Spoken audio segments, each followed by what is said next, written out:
शिक्षक साथियों, आपका स्वागत है टोटल नॉलेज एजुकेशन चैनल पर। इस चैनल पर आपको शिक्षा विभाग से संबंधित विभिन्न जानकारियाँ उपलब्ध होती हैं।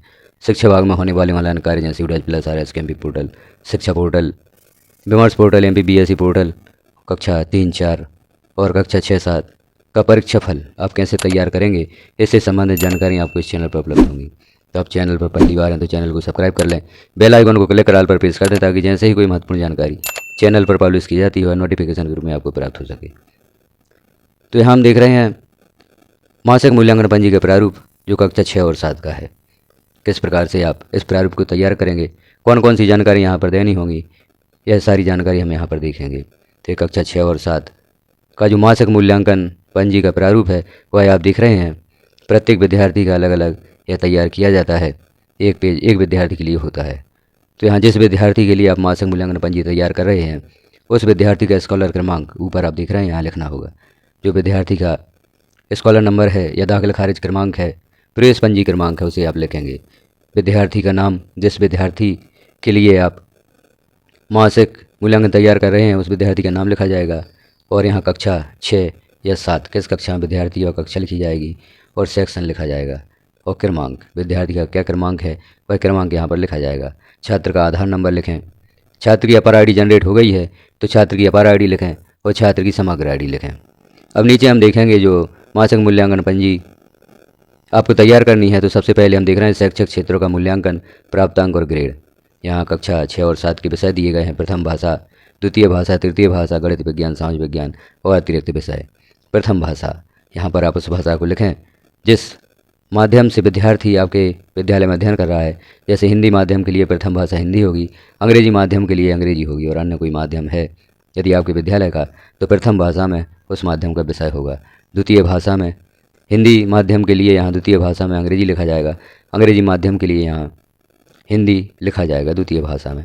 तृतीय भाषा संस्कृत होगी या जो भी आपके विद्यालय में तृतीय भाषा है उस भाषा को यहाँ पर लिखें। तृतीय भाषा संस्कृत होगी, हिंदी माध्यम के लिए तृतीय भाषा संस्कृत होती है।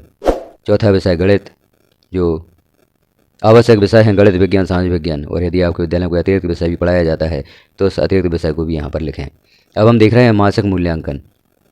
मासिक मूल्यांकन से संबंधित जानकारी है। इस वर्ष कक्षा 6 और 7 में 4 महीनों के मासिक मूल्यांकन लिए गए हैं, अगस्त, सितंबर, दिसंबर और जनवरी।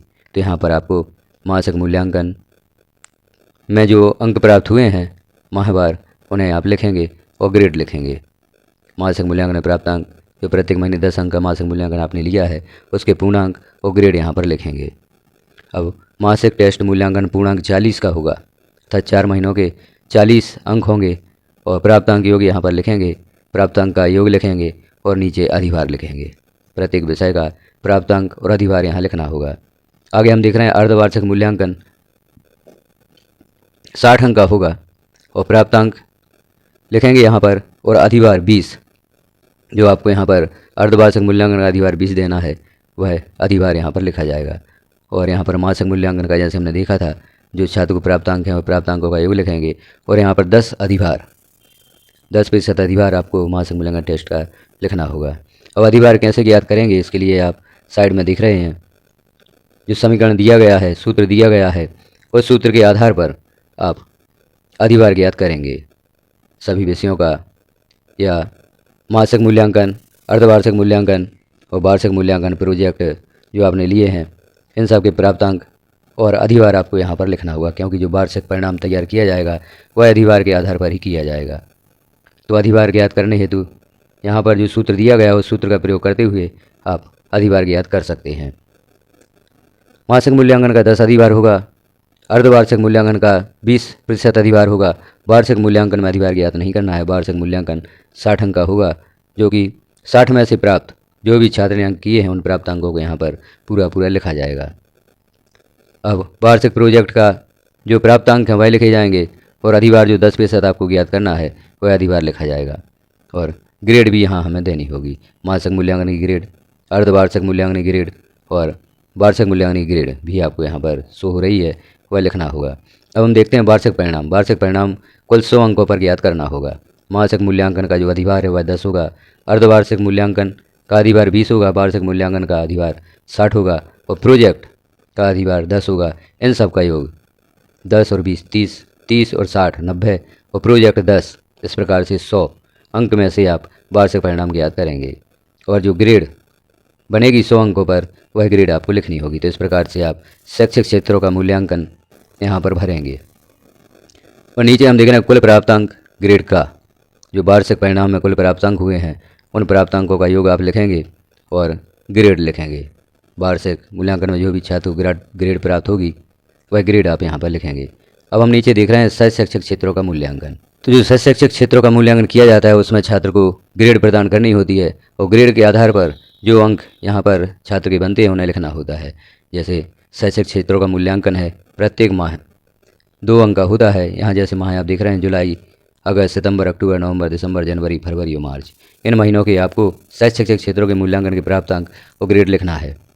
आधा, 1, 1.5 और 2 अंक यहाँ पर आप छात्र को दे सकते हैं। 2 अंक पर छात्र की ए ग्रेड बनती है, 1.5 अंक पर छात्र की बी ग्रेड बनती है, 1 अंक पर सी ग्रेड बनती है और आधे अंक पर डी ग्रेड छात्र को प्राप्त होती है। तो इस प्रकार से आप शैक्षिक क्षेत्रों में छात्रों को प्राप्त अंक लिखें और उनकी ग्रेड लिखें। वार्षिक परिणाम में जो भी आपने छात्र को अंक प्रदान किए हैं उन अंकों का योग होगा और उस प्राप्त अंक पर जो ग्रेड छात्र को प्राप्त होती है वह ग्रेड आप लिखेंगे। तो इस प्रकार से शैक्षिक क्षेत्रों का मूल्यांकन आप पूर्ण करेंगे। और नीचे कुल प्राप्तांक, यह खा भाग है मासिक मूल्यांकन पंजी का, तो कुल प्राप्तांक लिखेंगे। कुल प्राप्तांक पर छात्र को कौन सी ग्रेड प्राप्त होती है वह ग्रेड आप यहाँ पर लिखेंगे। नीचे हम देख रहे हैं व्यक्तिगत और सामाजिक गुणों का मूल्यांकन। इसमें अभी विषय दिए गए हैं नियमितता, समयबद्धता, स्वच्छता, कर्तव्यनिष्ठा, सहयोग की भावना या अभिवृत्ति, पर्यावरण के प्रति संवेदनशीलता और सत्यवादिता, ईमानदारी। इन विषयों पर आपको जुलाई, अगस्त, सितंबर, अक्टूबर, नवंबर, दिसंबर, जनवरी, फरवरी, मार्च इन महीनों में छात्र को प्राप्तांक और ग्रेड देनी होगी। जैसे हमने सह शैक्षिक क्षेत्रों के मूल्यांकन में देखी थी, छात्रों को आप कितने अंक प्रदान कर सकते हैं। प्रत्येक महीने ये 2 अंक होंगे और 2 अंक में से छात्र ने जितने अंक प्राप्त किए उन्हें लिखेंगे और ग्रेड लिखेंगे। वार्षिक परिणाम में जो इन महीनों में छात्र ने कुल प्राप्तांक प्राप्त किए हैं उन प्राप्तांकों का योग होगा और उससे ऊपर जो ग्रेड बनेगी वह ग्रेड आपको यहाँ पर लिखनी होगी। नीचे कुल प्राप्तांक लिखने होंगे और यहाँ पर ग्रेड लिखनी होगी। है मासिक मूल्यांकन पंजी का तीसरा या गा भाग है। अब हम नीचे देख रहे हैं कुल शिक्षण दिवस। जो कुल शिक्षण दिवस हैं वह यहाँ पर लिखने होंगे। जो आखिरी में 3 कॉलम दिए गए हैं इनमें कुल शिक्षण दिवस ऊपर और विद्यार्थी की उपस्थिति के दिवस यहाँ पर लिखे जाएंगे और नीचे जो तीसरा कॉलम है इसमें कक्षा अध्यापक के हस्ताक्षर होंगे। अब नीचे हम देख रहे हैं शिक्षक का अभिमत। शिक्षक का अभिमत छात्र के बारे में लिखा जाएगा ग्रेड के आधार पर। तो ग्रेड के आधार पर आप छात्र को अभिमत दें और वार्षिक परिणाम ग्रेड लिखें और उक्त विद्यार्थी को कक्षा में कक्षोन्नति दी जाती है। तो यहाँ पर वह कक्षा लिखी जाएगी जिस कक्षा से छात्र उत्तीर्ण हो रहा है। जैसे कक्षा 6वीं अध्ययनरत था, कक्षा 6वीं की परीक्षा दी है और अब वह कक्षा 7 में जाएगा, तो यहाँ पर कक्षा 6 लिखी जाएगी। कक्षा 6 में हम छात्र को कक्षोन्नति दे रहे हैं। तो यदि छात्र कक्षा 7 में अध्ययनरत था, कक्षा 7 की परीक्षा देकर वह उत्तीर्ण हो रहा है, तो कक्षा 7 यहाँ पर लिखी जाएगी। जिस कक्षा को छात्र उत्तीर्ण कर रहा है उस कक्षा को यहाँ पर लिखा जाएगा। तो यह जो कन्फ्यूजन है कक्षा का, जिस कक्षा में छात्र अध्ययनरत था, जिस कक्षा की परीक्षा दे रहा है और उत्तीर्ण हो रहा है उस कक्षा को यहाँ पर लिखा जाएगा। नीचे कक्षा अध्यापक के हस्ताक्षर और प्रधान अध्यापक के हस्ताक्षर और पद मुद्रा आप लगाएंगे। तो इस छात्र का जो मासिक मूल्यांकन पंजी का यह पेज है यह तैयार हो जाता है। इसी के आधार पर आप जो परीक्षा फल सीट है उसको तैयार करेंगे। यदि आप मासिक मूल्यांकन पंजी को पहले तैयार कर लेते हैं तो वार्षिक परीक्षा फल की जो सीट है उसे तैयार करने में आपको किसी भी प्रकार की प्रॉब्लम नहीं होगी। तो वार्षिक परीक्षा फल तैयार करने से पहले आप मासिक मूल्यांकन पंजी को अवश्य तैयार करें। यहाँ पर मासिक मूल्यांकन पंजी दी गई है, इसे तैयार कर लें तो आप वार्षिक परीक्षा फल भी बहुत अच्छे से तैयार कर सकते हैं। तो इस प्रकार से हमने देखी वर्ष 2024-25 के लिए मासिक मूल्यांकन पंजी किस प्रकार से आप तैयार करेंगे, किस प्रकार से छात्रों के अधिभार ज्ञात करेंगे और ग्रेड प्रदान करेंगे और कैसे वार्षिक परीक्षा फल तैयार करेंगे। जानकारी कैसी लगी आपको कमेंट में अवश्य बताएं और चैनल को सब्सक्राइब भी अवश्य करें और जानकारी अच्छी लगी हो तो अपने साथियों में भी शेयर करें। वीडियो को लास्ट तक देखने के लिए आपका धन्यवाद।